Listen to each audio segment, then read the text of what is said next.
great electric bassist Anthony Jackson has died at the age of 73.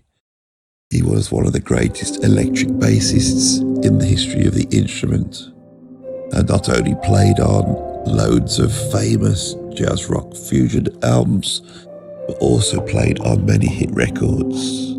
If you don't know who Anthony Jackson is, you will know the sound of his bass.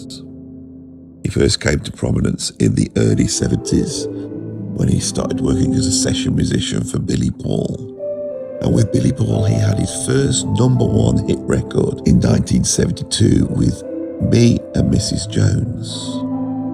A few months later, he found himself in the studio with the OJs, and he plugged his bass into a wah-wah pedal, and the producer decided to put that then through a phaser, creating the iconic bass sound on the hit record For the Love of Money. Anthony Jackson's bass liner on that record is the main thing on that tune. Without that, there is no For the Love of Money.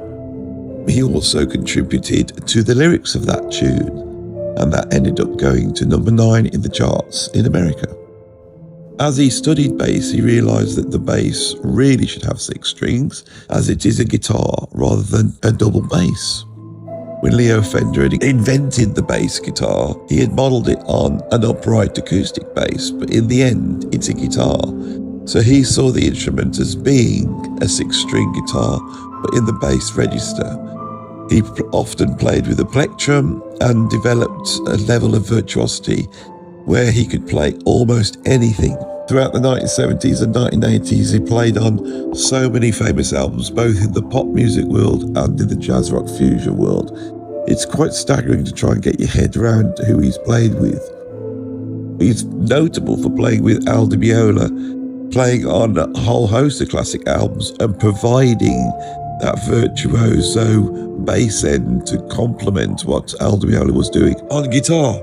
He played on Land of the Midnight Sun, Elegant Gypsy Casino, Splendido Hotel. He's on the Tour de Force live album, Electric Rendezvous, Kiss My Axe, and a whole host of other albums. For many jazz rock fusion fans, that's where we know him from. But he also, in the early 70s, played with Roberta Flack, and he played on the hit record Feel Like Making Love. He had a long association with Chaka Khan, playing on 6 of her albums between 1978 and 1992. He was part of the incredible Eyewitness Band with Steve Jordan and Steve Kahn, performing on the incredible live album Modern Times. He had an association with Lee Ritner, contributing the incredibly virtuoso bass line to the track Captain Fingers. He played with Buddy Rich, Michelle Petrucciani, Mike Stern, Grover Washington. He had a long association more recently with Hiromi, playing in the incredible trio, perhaps the greatest jazz rock trio of the last 20 years, playing on Another Mind, Brain, Voice, Move, Alive and Spark. He did sessions with Grover Washington, Anita Baker, George Benson, the Bee Gees. It goes on and on. It's quite hard to really get across the scope of this man's work. He played bass on Nightfly, Donald Fagen. He also played on the album Gaucho for Steely Dan. He's playing on the Chick Corea album Leprechaun alongside Steve Gadd.